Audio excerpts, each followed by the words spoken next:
First of all, thanks to the officials for coming in. I'm going to just do a few quick, straight bang questions that you can answer them fairly quick. You talked about co-ops there in listening to your submission. You talked about merchants and you talked about VITs. The responsible persons, have you met them? Yeah, the responsible persons work for the licensed merchants. Yeah, I know that, but have you met them? As a group, we haven't met the responsible persons. We've met in some cases we may have, because we didn't ask them. You know, were they? In other words, some of the LM representatives who represent the various companies are actually responsible persons themselves. So it would have been open. The group of responsible persons around the country, have you looked at the impact on their career and their livelihoods as distinct from their employers, be them a co-op, be them a VIT, or be them a merchant or whatever? Have you looked at that? We have, Deputy, and I suppose one of the things that people... So you have met them to go through that? No, we have met with their organisations, so it's open to the organisation to put forward... No. Hold on now. If I'm a merchant, I'm not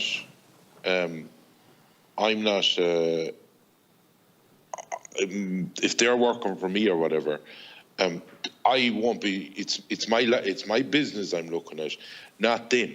I'm talking about them specifically. Have you met that body of people called the responsible, basically the people that have the authority to give it out, and the impact then on what that'll do to them as a group? No, we haven't. Right. And would you not think that that's not great for consultation? Right, we will consider meeting with them. But the door is gone and the door is closed at this stage. Like, let's be honest about it.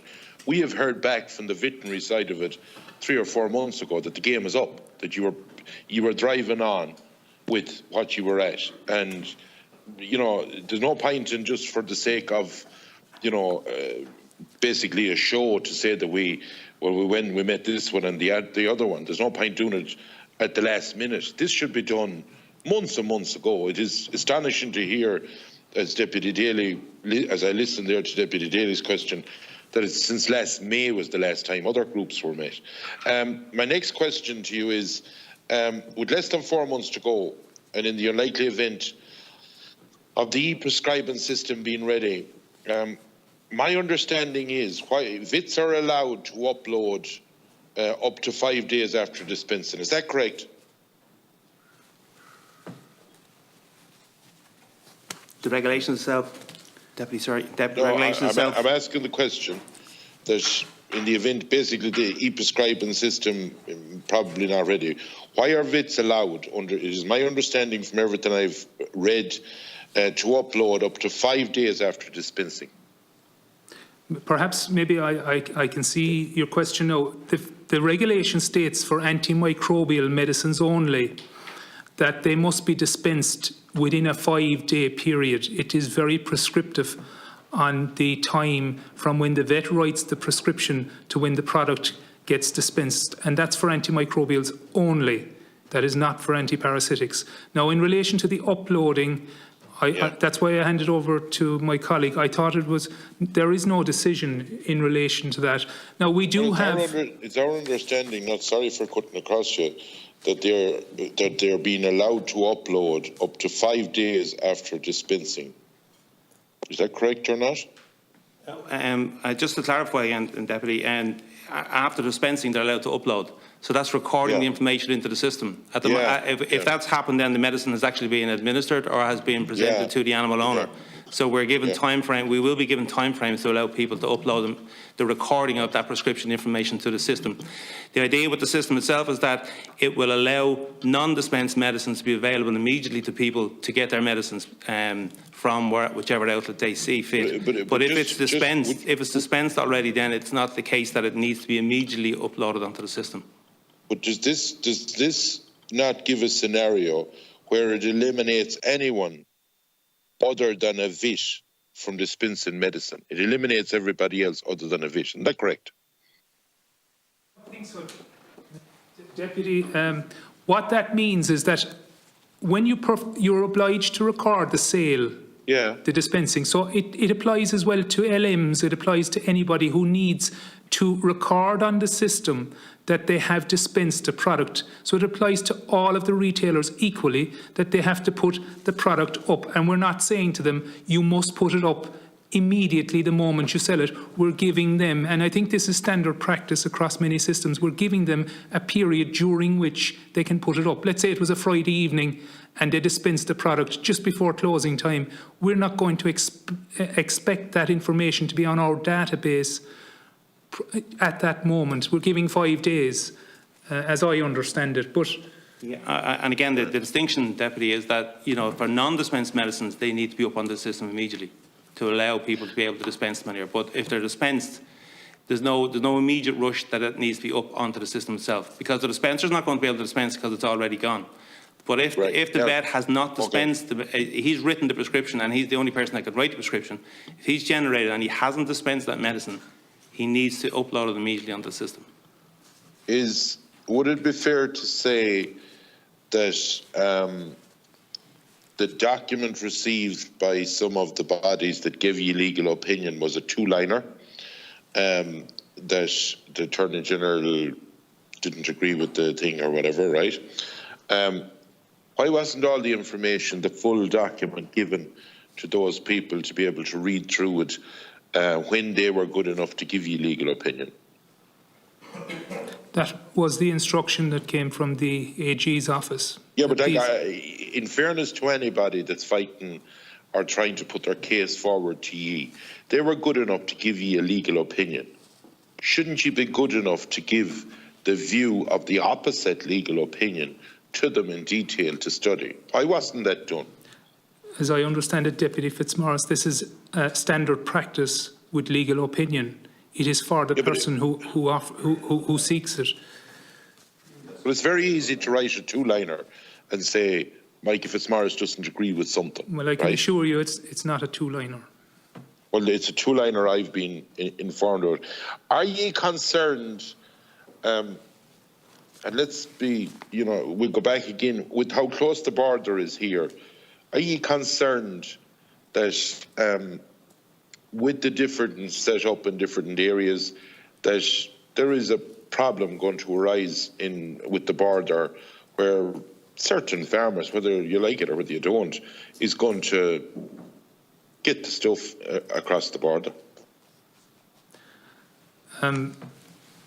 As we said already, and we are sure that it is completely illegal to use a product here that hasn't been prescribed here.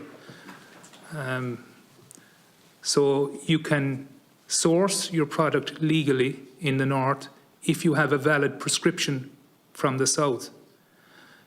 You must do it in person.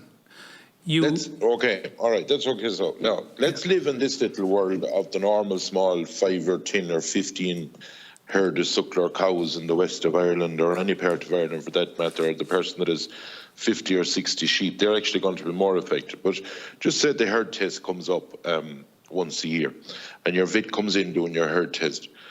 Can you clarify to me that if I say I give them a fluke dose when the gout or before the gout, or after, I give them a fluke dose in June or July, whatever months, and I give them one again 2 weeks after they're coming in, can I get, the day of my herd test, all of the dosing for fluke and worms? Can I get all of that day, or a prescription for all of that when I explain to the vet my pattern each year? Can I get it that day, or have I, on different occasions, to basically go to the vet and be getting a piece of paper? Okay. So and I'm talking clearly now. I'm not talking about, say, pneumonia drugs, anything like that. I'm talking about, say, for fluke doses, worm doses, for click, as you've pointed out earlier, and for all the different sort of run-of-the-mill stuff that I need during the year. Can that be done with the vet, that they'll give you it the day of your herd test, or why wasn't it even being brought in that the VIT had to give it basically compulsory, that gives the option, because there's an awful problem arising here, guy. You don't see it. That a farmer could be going down to the co-op, or they could be going to whoever to get the local merchant to be getting their dose and stuff. And there's an embarrassment involved here that if you don't get it off the VIT, well, you're sort of looking over your shoulder then. And whether we like that or whether we don't, that's the way it is. And now it's being driven into one corner that's nearly driving a farmer that they have to get it. And in a lot of cases, at a way dearer prices. And I am asking you, is a farmer entitled to get their full pattern of what they need for the year, the day of their herd test, if they want it? Can I just go back to the 18 suckler animals that come in, or the 30 sheep that come in? And the one thing that I'm most afraid of is that the farmer will get relatives to help, family members, hire in labour, bring in the herd, dose it to no avail, that there's resistance there, and they give the product and it's as if they put holy water on them. It is not effective. No. Deputy Fitzmaurice asked a specific question. On the day of a herd test, can he get a prescription for what would be considered herd management for the year? And I will answer. I suppose the first thing anyway is that you're entitled to ask your vet for this, and your vet is entitled in law to give all of those products if your vet sees it fit to give those products. And I suppose that is important, that it is a decision for the vet, because it is very clear in the regulation that these products are gated through vets. In other words, you don't have access to any antimicrobial product anywhere in this land for animals unless a vet prescribes them. So the answer to your question, Deputy, is that yes, you can ask for these, and it is likely that you will get them, but it is a matter for your vet to decide. He's legally entitled to do it. Legally entitled to do it, Chairman, yeah. No, the prescription. Yeah. Prescription. And as we've said, and I suppose I want to try and simplify it. He's legally entitled to do what? Sure, that's just the problem solved then. That's it then. It's a case of how much you pay him, that's what it's down to.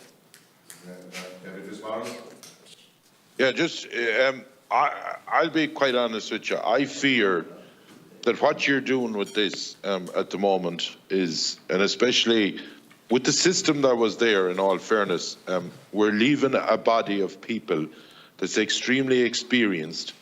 And for the life of me, and I think that you missed a beat in the department in 2013 or 14 when the Brits wanted Ireland, from my understanding, to work with them, but we thought it was better to drive on.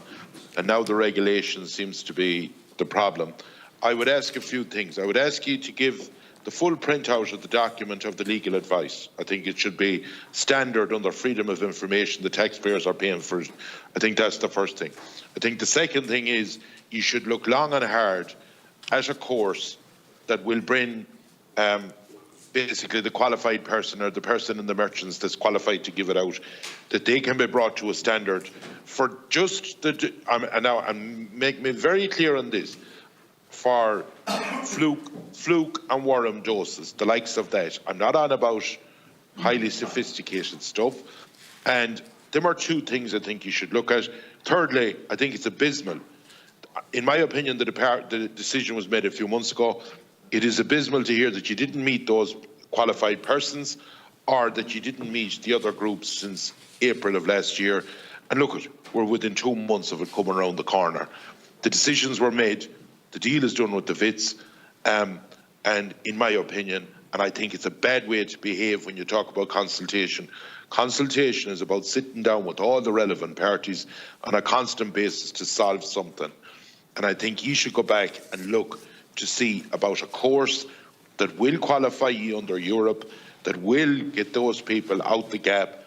And every farmer, and indeed the licensed merchants, and indeed the VITs, and indeed you as a department, everyone is looking to make sure that we may give the right dose and have everything right for cattle, for our export and everything. Everyone is in agreement with that. but it's the way it's being done. There's a fear out there among the farming community that it will drive some farmers out of business, because if you have to be paying a VAT, and you talked about 95% having sort of fair access to VITs, there's 5% then. Do we not bother or worry about them, is the question? And are we going down a road of driving smaller farmers out the gap? Because if they had an unfortunate situation where they had to call VITs on different occasions to be getting stuff, it would put them out of business. I think you need to go back and do a bit of food for thought. Thank you. Okay. Can I just come in there? Yes, Deputy, Just for a Mr. second, Collins. thank you very much. Yeah. Deputy Fitzmaurice, I'll just say, in regards to the non-engagement since April 15th, I would say that we haven't met the group themselves since that date, but there has been multiple meetings with all of the stakeholders in that period of time. We haven't directly sat down with the group. We have been working to get that group to reconvene again, but we have sat down with most of those stakeholders on an individual basis on no more than one occasion since that meeting at that time. So I think it's incorrect to say that we haven't. I think it's incorrect to say that we haven't met those stakeholders. With due respect, the most people that's going to be affected in this, you have admitted you haven't met them. No, that's not true. No, I wouldn't say that. Mr. Collins finished, Deputy Fitzmaurice. We have met with all those stakeholders, including all the licensed merchants, and I know you say we haven't met individually with the RPs themselves. That's probably correct. We did receive a number of communications from them in our open public consultation on the regulations last year, and then we have met with the ACORN, we have met with the ILMA, we have met with two other LM groups which pertain to represent most of the RPs in the Licensed Merchants Association. So I think we have in some way met those people and those representative bodies to do it. So I think it's not correct to say that we haven't met them in those sense. So we have listened to those. Thank you.